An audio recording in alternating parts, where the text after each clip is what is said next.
오늘은 추수감사주일로 예배를 드리는데요. 추수감사절을 구약에는 초막절, 수장절이라고 이렇게 불렀고 지켰습니다. 수확한 농작물을 저장 창고에 쌓아두고 한 해 동안 베풀어 주신 그 하나님께 감사해서 예배를 드렸죠. 그래서 쌓아뒀다, 수장절이었습니다.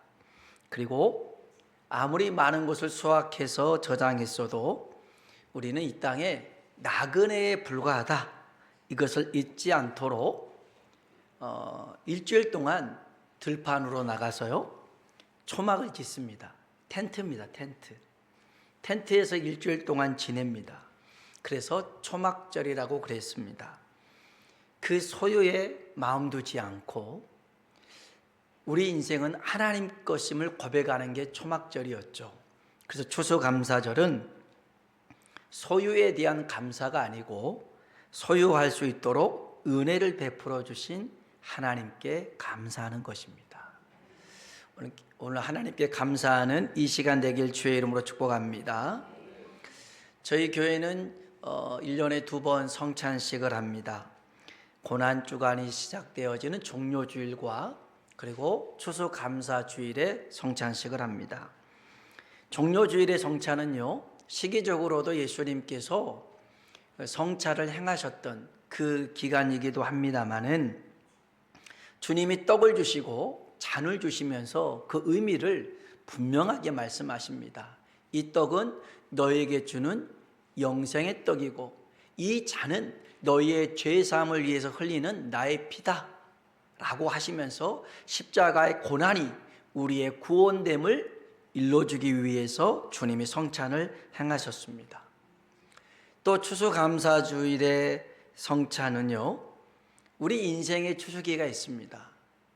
이제 사실 추수감사는 좀 더 시골에 어울릴 수 있겠지만 지금 시골에 가보면 거주반 다 이제 추수를 했어요.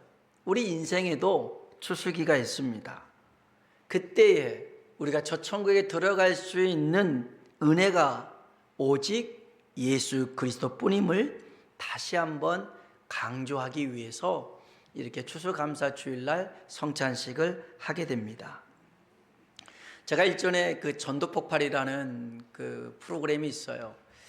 그래서 이제 거기를 참여해서 수료를 한 적이 있는데 거기에 보면 전도 매뉴얼에 항상 이 두 가지 질문을 합니다. 전도폭발에는 이 두 가지 질문을 해요. 여러분도 이 두 가지 질문에 한번 답을 한번 해보시길 바랍니다. 교환에도 있지만 그 첫 번째 질문은 이겁니다. 만일 오늘 밤이라도 이 세상을 떠나신다면 여러분은 천국에 들어갈 확신이 있습니까? 아멘. 아멘. 그러면 두 번째, 만일 오늘 밤 이 세상을 떠나 천국 문 앞에 섰는데 그때 하나님이 내가 너를 나의 천국에 들어오게 할 이유가 무엇이냐 물으신다면 어떻게 대답하겠습니까? 기대 대비 중요합니다.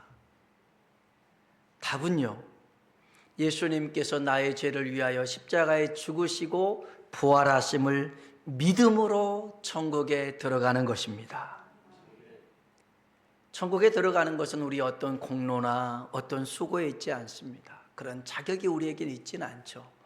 예수님께서 나의 죄를 위하여 십자가에 죽으심을 내가 믿음으로 예수님으로 인하여 천국에 들어가게 되는 줄로 믿습니다. 그것을 오늘 저와 여러분이 이 성찬을 통해서 다시 한번 깨닫길 주의 이름으로 축복합니다. 시편 126편은 이스라엘 백성이 바벨론 포로로 잡혀갔다가 자유의 몸이 되어서 풀려나는 그 일들을 회고하면서 불렀던 감사의 찬송이었습니다. 그때 그 감격과 감동은 모두에게 꿈같은 일이었죠. 우리 한번 성경 볼까요? 시편 126편 1절로 3절에 있는 말씀입니다. 읽어봅시다. 여호와께서 시온의 포로를 돌려보내실 때 우리는 꿈꾸는 것 같았도다.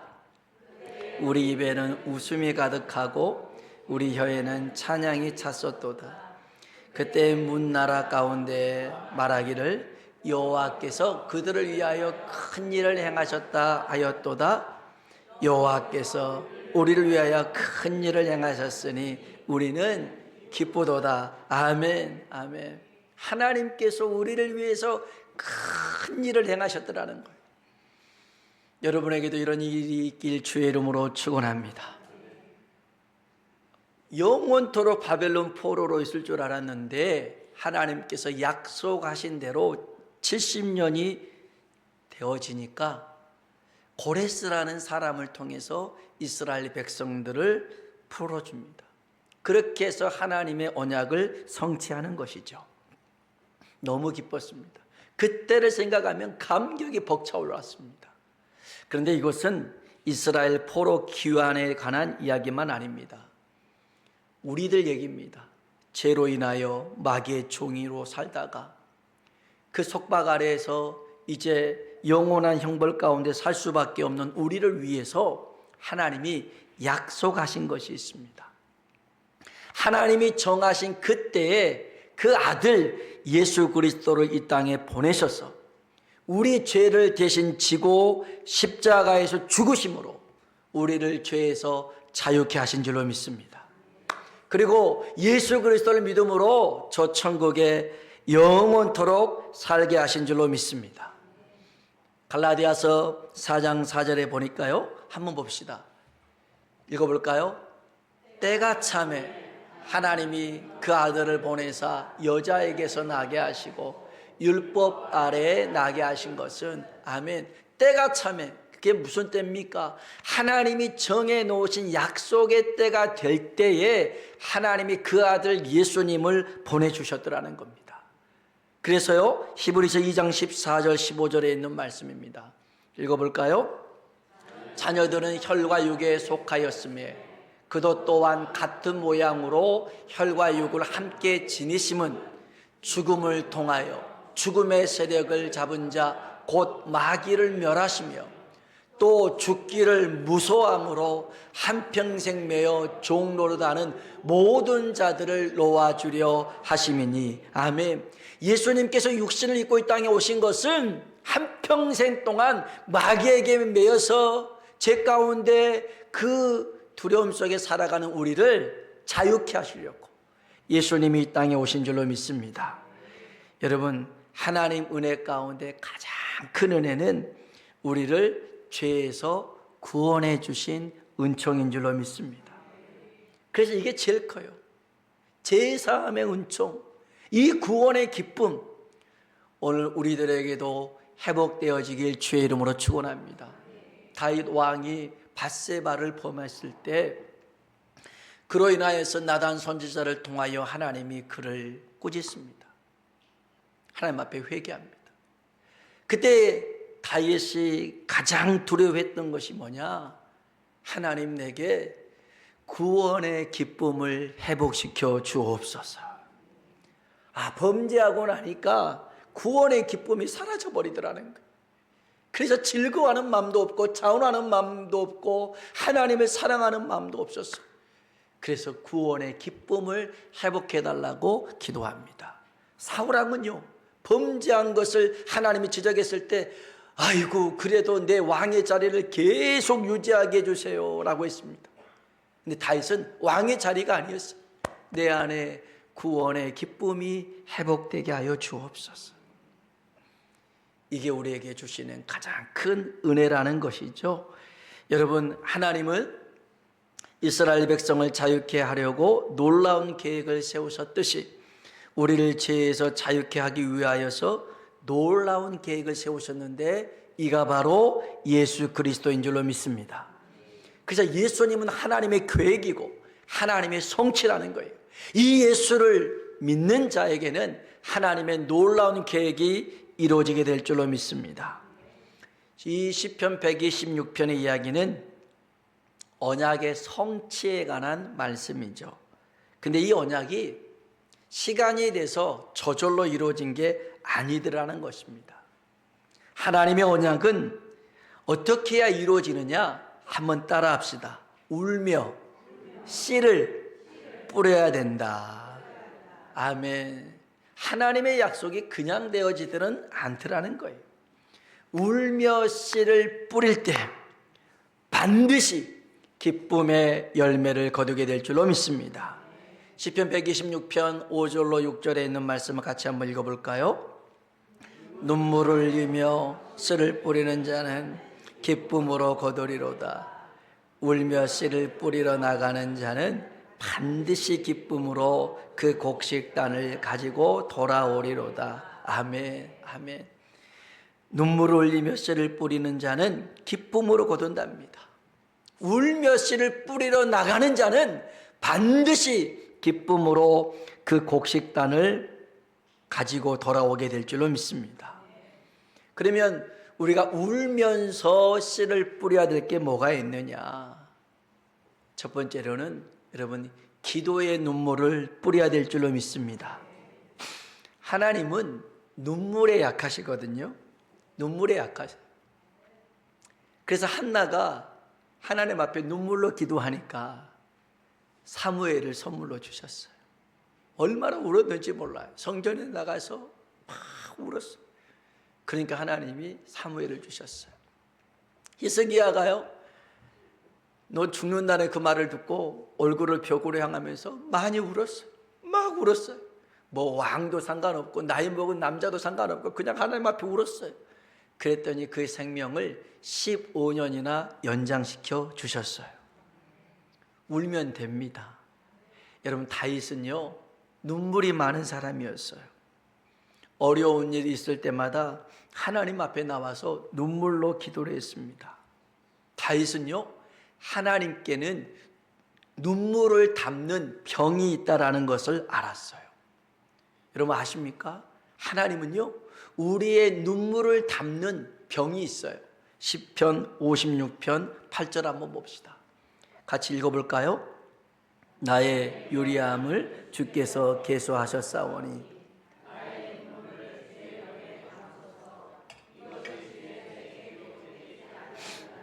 아멘. 다윗의 고백입니다. 나의 눈물을 주의 병에 담으소서. 자기의 눈물로 그 하나님께 있는 그 병에 채우더라는 것입니다.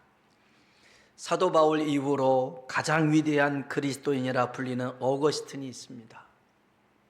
그 어거스틴이 뭐 참회록도 쓰고 하나님의 도성이라는 신국론에 관한 그런 책도 썼지만 그는 젊은 날 굉장한 타락한 삶을 살았어요. 그리고 마니교라는 이방 신을 섬겼던 사람이었어요. 그런데 그가 회심하고 돌아올 수 있었던 가장 큰 힘은 그 어머니 모니카의 눈물의 기도였더라는 것이죠. 한 번은 이 모니카가 기도를 하는데 도무지 이 어거스틴이 돌아올 기미가 안 보이는 거예요. 여전히 세상 가운데 그냥 방탕한 삶을 살아가는 거예요. 너무 지쳤어요. 그래서 암브로스라는 목사님을 찾아가서 그 목사님한테 얘기합니다. 목사님, 하나님이 내 기도를 들어주지 않습니다. 내 아들은 이제 멸망을 당할 수밖에 없을 것 같습니다. 그때 이 암브로스 목사님이 말씀을 잘해 주셨어요. 이렇게 말씀해 주셨어요. 눈물로 기도하는 어머니가 있는 자식은 절대로 망하는 법이 없습니다. 얼마나 위로가 됐겠어요. 이 목사님이 예를 들어서 나 그럴 줄 알았어. 그 자식이 어릴 때부터 그렇게 속색일 줄 알았어. 에이구 걔는 안 돼. 이렇게 말해봐요. 얼마나 속상하겠어요. 그런데 이 목사님이 눈물로 기도하는 어머니의 자식은 절대로 망하는 법이 없어요. 이 음성을 하나님의 음성으로 듣는 거예요. 그래서 포기하지 않고 기도했더니 결국 어거스틴이 회심을 하게 되고 하나님을 영접하게 되었어요. 그래서 여러분 눈물의 기도는 망하는 법이 없다. 여기서 나오는 말입니다. 여러분 기도에 눈물이 있어야 하나님의 약속이 이루어지는 줄로 믿습니다. 출애굽기 2장 23절로 25절에 보면 하나님이 하나님의 언약을 상기시켰던 것이 있어요. 한번 성경 봅시다. 출애굽 2장 23절 25절입니다. 읽어볼까요? 여러 해 후에 애굽 왕은 죽었고 이스라엘 자손은 말미암아 탄식하며 부르짖으니 그 고된 노동으로 말미암아 부르짖는 소리가 하나님께 상달된지라. 하나님이 그들의 고통 소리를 들으시고 하나님이 아브람과 이삭과 야곱에게 세운 그의 언약을 기억하사 이스라엘 자손을 돌보셨고 하나님이 그들을 기억하셨더라. 아멘. 하나님이 아브람과 이삭과 야곱에게 했던 언약을 언제 기억하셨냐면 하나님이 잊어버리지는 않아요. 그런데 그것을 다시금 상기시켰던 게 뭐냐면 이스라엘 백성들이 고통 가운데 눈물로 하나님 앞에 부르짖었어요. 기도했어요. 그래서 그 기억을 생각해서 하나님이 모세라는 지도자를 세워서 그들을 구원하시더라는 거예요. 우리 옆 사람 보고 인사합시다. 울면 됩니다. 뭐 하면 된다고요? 예. 기도의 눈물을 뿌리시길 주의 이름으로 축원합니다. 울면 돼요. 근데 우리 너무 안 울잖아요. 어느 순간에 눈물이 또 메말라 버렸어요. 우리 어렸을 적에 막 그런 적 있잖아요. 눈물이 안 나오는데 눈물 흘린 척하면서 막 침으로 이렇게 막 했던 거. 좀 그렇게라도 좀 하나님 앞에 눈물을 좀 흘릴 척 해가지고 해봐요. 그러면 하나님이 역사하실 줄로 믿습니다. 기도의 눈물만이 아니라 우리가 흘려야 될 눈물은 영혼에 관한, 영혼을 구원하기 위한 전도를 위해서 눈물을 뿌려야 될 줄로 믿습니다. 영혼을 구원하는 전도는요, 눈물 없이는 불가능하더라는 것입니다. 영혼을 사랑하는 마음이 있으면 눈에 눈물이 고일 수밖에 없더라는 것입니다. 찰스 핀이라는 목사님이 있습니다. 유명한 풍 목사님이신데 이분이 어느 날 시카고 거리를 거리는데 이 교차로에 서 있었어요. 거기에 정말 많은 사람들이 신호등을 대기하고 있는데, 그리고 신호등이 바뀌어서 막 지나갈 때에 이 목사님이 그 사람들을 보면서 펑펑 우는 거예요. 곁에 있는 분이 목사님 왜 갑자기 우십니까? 이 찰스피니 목사님이 그래요. 저 사람들이 지옥에 가고 있잖아요. 복음을 듣지 못하고 하나님의 사랑을 알지 못하고 지옥으로 가고 있잖아요. 그 영혼을 바라보면서 국률한 마음이 생겨서 막 눈물이 쏟아지더라는 거예요. 한 성도님 아버님이 이제 그 전립선 암으로 인해서 몸에 많이 전이가 됐어요. 그래서 이제 좀 어렵다는 말도 좀 듣기도 했어요. 그리고 그분과 이제 제가 통화를 하면서 아버지의 치료만이 아니라 아버지의 영혼을 위해서도 기도해야 된다. 기도하자. 그랬어요. 그래서 이제 그 말이 아마 이 집사님에게는 크게 다가왔던 것 같아요. 그 뒤로부터 계속 그 아버지 영혼을 위해서 기도하다가 이제 지난주에 아산병원에 항암 치료 일정으로 상경을 하게 되었어요. 그 전부터 기회가 되면 제가 가서 아버지를 위해서 기도하고 복음을 전할 수 있도록 그런 기회가 주어졌으면 좋겠다. 같이 기도하자. 그래서 이제 지난주에 뭐 화요일 날 잡으려고 하다가 수요일 날 잡으려고 하다가 월요일 날 저녁에 일정을 잡았어요.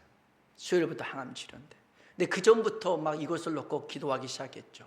그래서 저도 기도하고 이제 월요일 날 이제 저녁에 가려고 하는데 월요일 날 새벽을 예배를 마쳤는데 제 몸이 안 좋은 거예요. 막 이제 구내염이 지난 목에 크게 있어가지고 이것 때문인지 막 오한도 있고 몸살도 있고 그러더라고요. 근데 이제는 이게 감기면 저는 괜찮지만 이 암 환자 치료를 받는 분한테는 안 좋잖아요. 그래서 제가 연락을 했어요. 지금 내 컨디션이 별로고 아직 병원에 안 가봤는데 내가 이제 혹시라도 감기라면 아버님께 좀 좋지 않으니 다음번에로 이렇게 말씀을 이렇게 살짝 유도하면서 했더니 전화가 왔어요. 그래서 이제 저만 괜찮다면 아버지를 위해서 기도해 주시고 복음을 전해 주셨으면 좋겠다. 감기보다 더 영혼 구원이 중요하다라고 얘기하더라고요. 왜냐하면 이제 그 아버지 상태를 그 누구보다도 더 잘 알기 때문에 그랬던 것 같아요. 알았다. 그러면 내가 병원에 가서 이제 진료받고 가겠다. 마침 병원에서는 뭐 감기는 아니고 구내염 때문에 그런 거라 이제 괜찮았어요. 그리고 계속 기도하면서 이제 아버지를 뵀었죠. 아버님을 뵀는데 전혀 거리낌 없이 이미 하나님께서 그 아버지의 마음을 다 만지시고 계시더라고요. 그래서 그 아버지를 위해서 기도를 해드렸어요. 그리고 예수님이 의사로 오셨다. 마태복음 9장 21절 22절에 보니까 예수님은 건강한 자에게 의원이 쓸데없고 병든 자에게 의원이 필요한데 주님이 의사로 오셨다는 거예요. 그래서 기도하세요.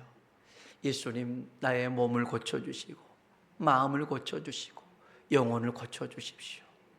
그렇게 따라 기도하라고 그랬고, 또 하나 예수님은 우리의 영혼까지, 몸만이 아니라 죄로 인하여 죽을 수밖에 없는 우리 영혼도 구원하기 위해서 오셨다. 그래서 그렇게 말씀을 전하고 저를 따라서 기도하라고 그랬어요. 예수님, 내 몸을 고쳐주십시오. 마음을 고쳐주십시오. 나의 영혼을 고쳐주십시오. 나를 구원하여 주옵소서. 예수님만이 나의 구원자이십니다. 할렐루야. 그분이 따라 했을까요? 안 했을까요? 따라 하셨어요. 따라 하셨어요. 그분이 그래요. 자기를 위해서 이렇게 기도하는 것은 평생 2번인데 한 번은 그냥 지나가듯이 이렇게 했고, 이렇게 자기를 위해서 기도한 것은 처음이라는 거였어요. 그런데 이미 하나님이 그 안에 역사를 하셨더라고요. 그래서 다시 영접 기도까지 끝나고 기도하는데 옆에 있는 아들이 그냥 눈물을 툭툭툭 흘리면서 너무 감사하는 거예요. 정말 그 아들이 그 아버지를 위해서 가장 큰 선물, 예수 그리스도를 전하는 그 복된 일을 한 거죠. 여러분, 그 눈물이 제가 얼마나 귀하든지 여러분 영혼을 위해서 구원받도록 우리가 흘려야 될 것이 바로 눈물인 줄로 믿습니다. 그 영혼을 사랑하기 때문에 얼마나 그 영혼을 간절히 사랑했으면, 아버지를 사랑했으면 급하니까 복음을 전할 수 있도록 그렇게 했겠습니까? 오늘 우리들에게도 이런 은총이 있길 주의 이름으로 축원합니다. 그냥 되진 않아요. 눈물을 흘리며 씨를 뿌려야 기쁨으로 단을 거두게 될 줄로 믿습니다. 특별히 영혼을 구원하는 전도는요, 영적 전쟁입니다. 그렇기 때문에 가만히 쉽게 될 수 있는 일이 아니에요. 치열한 영적 싸움에서 이길 수 있도록 기도하면서 이 복음을 전할 수 있는 저와 여러분이 되길 주의 이름으로 축원합니다. 그리고 마지막으로 우리가 뿌려야 될 눈물은 소망의 눈물입니다. 여러분, 소망의 땅은 눈물을 적셔야 싹이 나고 열매를 맺습니다. 소망의 땅에 가만히 둔다고 되는 건 아닙니다. 우리 어렸을 적에 저도 할머니가 그랬던 것 같아요. 콩나물 시루에 그 콩나물을 키우는데 어디 물 빠진 소리가 계속 나는 거예요. 쫙 어두운 데다 그렇게 하는 거예요. 처음에는 몰랐어요. 근데 이게 저 콩나물 시루에 콩에다가 물을 계속 부어주니까 이 콩나물이 자라는 거예요. 그 물이 그냥 빠지는 것 같았는데 빠졌던 그 물을 통해서 이 콩나물에 있는 콩나물 시루에 있는 콩나물이 자라나더라는 거예요. 여러분, 소망은 절대 그냥 자라지 않아요. 우리의 눈물을 뿌려가며 우리가 하나님 앞에 매달려 구할 때, 그 약속의 말씀을 소망으로 품을 때 역사가 일어나게 될 줄로 믿습니다. 야고보서 5장 7절에는 농부가 이런 말씀이 있어요. 같이 한번 야고보서 5장 7절입니다. 그러므로 형제들아, 주께서 강림하시기까지 보라, 농부가 땅에서 나는 귀한 열매를 바라고 길이 참아 이른 비와 늦은 비를 기다리나니. 아멘. 귀한 열매를 바라보면서 기다리는 거예요. 소망을 바라보면서 기다리는 거예요. 갈라디아서 6장 9절에는 우리 같이 한번 마지막으로 읽어볼까요? 우리가 선을 행하되 낙심하지 말지니 때가 이름에 거두리라. 아멘. 소망은 포기하지 않으면 이루어지는 겁니다. 우리 하나님이 소망의 하나님이시잖아요. 그 하나님이 역사하실 때까지 기다리는 거예요. 그 하나님이 일하시도록 눈물을 뿌려가면서 기다리는 거예요. 그럴 때 기적이 일어납니다. 엘리야가 저 갈멜산 꼭대기에 올라가서 7번까지 포기하지 않고 눈물을 흘려가면서 기도할 때 하늘 문이 열려서 하늘의 비가 그 땅에 쏟아지듯이 오늘 우리의 삶 가운데 이런 소망의 빗소리가 들려지길 주의 이름으로 축원합니다. 기도하겠습니다.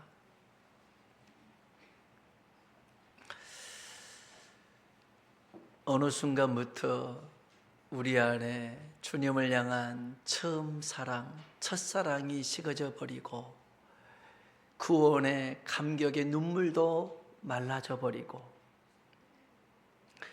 그냥 흘러가듯이 시간 속에 살아가고 있는 우리들의 모습 아닙니까?